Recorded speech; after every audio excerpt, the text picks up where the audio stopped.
వాళ్ళు కూడా ఏమంటున్నారు ఇప్పుడు రాహుల్ గాంధీతోని కాంగ్రెస్ పార్టీతోని కలిసి పని చేయలేము అని చెప్పి వాళ్ళు కూడా వెళ్ళిపోతా ఉన్నారు. అందుకే ఇవాళ మనం ఈ దేశంలో ఈ రాష్ట్రంలో ఉండే ప్రజలందరికీ మనం చెప్పాల్సింది ఒకటే, బీజేపీని ఆపాలంటే మోడీని ఎదుర్కోవాలంటే కాంగ్రెస్ పార్టీతోని రాహుల్ గాంధీతోని కాదు. ఎవరి వల్ల అవుతుంది అంటే ప్రాంతీయంగా బలమైన నాయకులుగా ఉన్న ఒక కేసీఆర్ వల్ల, ఒక మమతా బెనర్జీ వల్ల, ఒక అరవింద్ కేజ్రీవాల్ వల్ల, ఒక పినరాయి విజయన్ లాంటి నాయకుడు ఎవరి రాష్ట్రాల్లో వాళ్ళు అక్కడ గెలుచుకోగలిగితే అట్లయితేనే బీజేపీ నిలువరించగలుగుతాం తప్ప లేకపోతే మాత్రం కాంగ్రెస్ పార్టీని నమ్ముకొని ఇవాళ ఈ దేశంలో రాజకీయం చేయాలని ఎవరన్నా అనుకుంటే కుక్కతోక పట్టుకొని గోదావరి ఇదినట్టే అనే మాట కూడా ఈ సందర్భంగా నేను మీకు విజ్ఞప్తి చేస్తా ఉన్నా. ఎందుకంటే మోసం కాంగ్రెస్ నైజం, మోసం చేయడమే వాళ్ళకి తెలుసు. మా తమ్ముడు విష్ణువర్ధన్ రెడ్డి ఆయన కుటుంబం మొత్తం జీవితాంతం పనిచేసింది కాంగ్రెస్ పార్టీలో, మీ అందరికీ తెలుసు. కానీ ఆ తమ్ముడు గొంతు కూడా కోసి ఇవాళ ఆయనను కూడా అవమానించి ఇవాళ మనం ఇబ్బందులు పెట్టిన వైనాన్ని కూడా మనం చూస్తా ఉన్నాం. ఈ మాట ఎందుకంటా ఉన్నా అంటే ఒక్క నాయకులను మాత్రమే కాదు ప్రజలను కూడా మోసం చేయడమే వాళ్ళకి తెలిసింది. ఇవాళ మీరు గమనిస్తా ఉండండి, 100 రోజుల్లో పూర్తి చేస్తామన్నారు. 100 రోజుల్లో 6 గ్యారంటీలను సంతకాలు పెట్టి మరి గ్యారంటీ కార్డులు ఇంటింటికి ఇచ్చినారు. ఇక్కడ మా ఆడబిడ్డలు చాలా మంది ఉన్నారు కాబట్టి నేను మిమ్మల్ని అడుగుతా ఉన్నా, మహాలక్ష్మి అన్నారు, నెలకు 2500 ఇస్తాం, 500 రూపాయలకే సిలిండర్ ఇస్తాం, ఫ్రీ బస్సు అన్నారు. ఈ ఫ్రీ బస్సు అని పెట్టినరు, ఆ బస్సులలో ఎట్లా కొట్లాడుకుంటున్నారో మా ఆడబిడ్డలు నాకంటే బాగా మీరే చూస్తా ఉన్నారు. జుట్లు పట్టుకొని కొట్లాడుకుంటున్నారు, యుద్ధాలు చేస్తున్నారు. అందులోకెళ్ళి ఆ బస్సు ఎక్కనికే, బస్సు లోపలికి ఎక్కనికే ఆ బస్సు డ్రైవర్ సీట్లకి వెళ్ళిపోతున్నారు, కిటికీలకి వెళ్ళిపోతున్నారు. ఒకరితో ఒకరు ఇవాళ చెప్పులు తీసుకొని కొట్టుకునే పరిస్థితి, జుట్లు పట్టుకొని కొట్టుకునే పరిస్థితి. ఇవాళ దిక్కుమాలిన ఫ్రీ బస్సు అని పెట్టి దానివల్ల తీసుకొచ్చినారు. ఫ్రీ బస్సు మంచిదే, నేను కాదంటలేను, కానీ బస్సుల సంఖ్య పెంచండి, పెంచి అందరికి సీట్లు వచ్చేటట్టు చేయండి.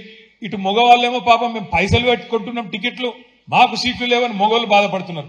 ఆడబిడ్డలేమో బస్సులు తక్కువైనాయి, మాకేం మా పరిస్థితి ఏంది, మేము కొట్టుకునే పరిస్థితి వచ్చిందని ఆడబిడ్డలు బాధపడుతున్నారు. ఆటో డ్రైవర్లేమో మా పొట్ట మీద కొట్టింది ప్రభుత్వం అని చెప్పి 6.5 లక్షల మంది ఆటో డ్రైవర్లు వాళ్ళు బాధపడతా ఉన్నారు.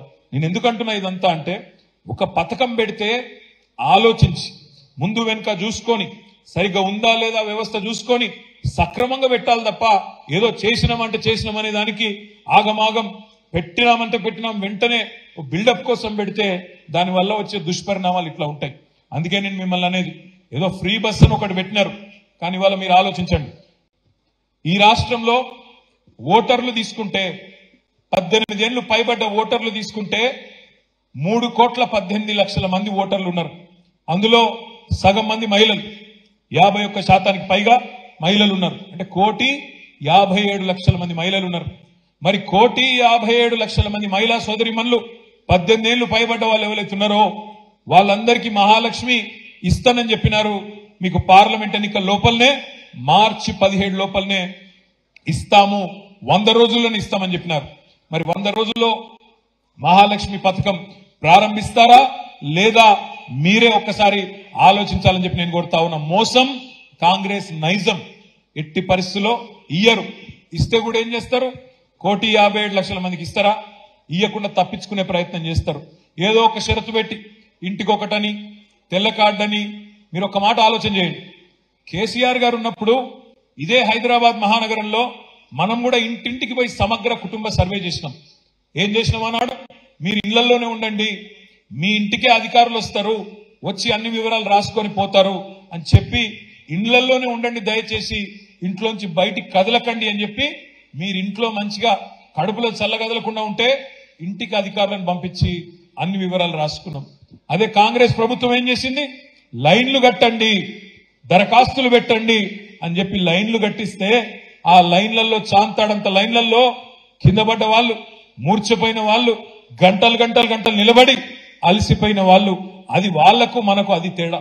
వాళ్ళేమో ప్రజలను లైన్లో నిలబెట్టి గందరగోళం చేస్తే ఇస్తాము అని చెప్పి ఊరించి ఆఖరికి 6 నెలల పాటు ఊరించి పార్లమెంట్ ఎన్నికల గండాన్ని ఎట్లా దాటాలన్న ఆలోచన వాళ్ళు చేస్తే మనం మాత్రం 10 ఏళ్లు చిత్తశుద్ధితో తప్పకుండా పేదవాళ్ళని కాపాడుకోవాలనే కార్యక్రమం మనం చేసినాం. మహాలక్ష్మి గాని లేదా గృహజ్యోతి అన్నారు, నెలకు 200 యూనిట్లు ఫ్రీ అన్నారు. ఏమన్నారు రేవంత్ రెడ్డి గారు, ఎలక్షన్ కి ముందు మీరు వచ్చే నెల బిల్లు కట్టకండి, వచ్చే నెల బిల్లు కట్టొద్దు, డిసెంబర్ నెల బిల్లు కట్టొద్దు, సోనియమ్మ కడతది అక్క అని చెప్పిండు. కట్టిందా సోనియమ్మ ఈ నెల బిల్లు? వచ్చే నెల కడతదా సోనియమ్మ? ఇంకొక ఆయన మంత్రి ఉన్నాడు వెంకటరెడ్డి గారు, ఆయన అన్నాడు మిమ్మల్ని ఎవరైనా వచ్చి అధికారి బిల్లు అడిగితే వెంకటరెడ్డి చెప్పిండని చెప్పండి, బిల్లు కట్టకండి పంపించేయండి అన్నాడు. మరి నిలబెట్టుకున్నారా మాట? నాకు తెలుసు ఇంకో 50 రోజులు టైం ఉంది, నాకు కూడా తెలుసు. కానీ నేను యాద్ చేస్తున్నా, వాళ్ళని ఏం అంటలేను, తిడతలేను. మోసం చేయడం అనేది కాంగ్రెస్ నైజం అని చెప్పడానికే మీకు మాట చెప్తా ఉన్నా. ఇవాళ పెద్దలు ఒక సామెత చెప్తారు తెలుగులో, ఓడ మీద ఉన్నప్పుడేమో ఓడమల్లన్న, ఒడ్డుకెక్కిన తర్వాత బోడమల్లన్న. ఇది కాంగ్రెస్ పార్టీ ఒక అలవాటు. ఓడ మీద ఉన్నంతసేపు మల్లన్న ఓడమల్లన్న అని మాట్లాడతారు, ఒడ్డుకెక్కిన తర్వాత గట్టుకెక్కిన తర్వాత వాడు బోడమల్లన్న అని తిడతారు. అది కాంగ్రెస్ పార్టీ నైజం. అందుకే నేను మిమ్మల్ని కోరేది, ఈ 100 రోజుల గ్యారంటీలు, వాళ్ళు ఇచ్చిన 420 హామీలు అమలు కావాలి అంటే కాంగ్రెస్ పార్టీకి మనం పార్లమెంట్ ఎన్నికల్లో తప్పకుండా షాక్ ఇవ్వాల్సిన అవసరం ఉన్నది. సికింద్రాబాద్ పార్లమెంటును తప్పకుండా బీఆర్ఎస్ కి ఇచ్చినట్టయితేనే భయంలో పడతారు. ఓహో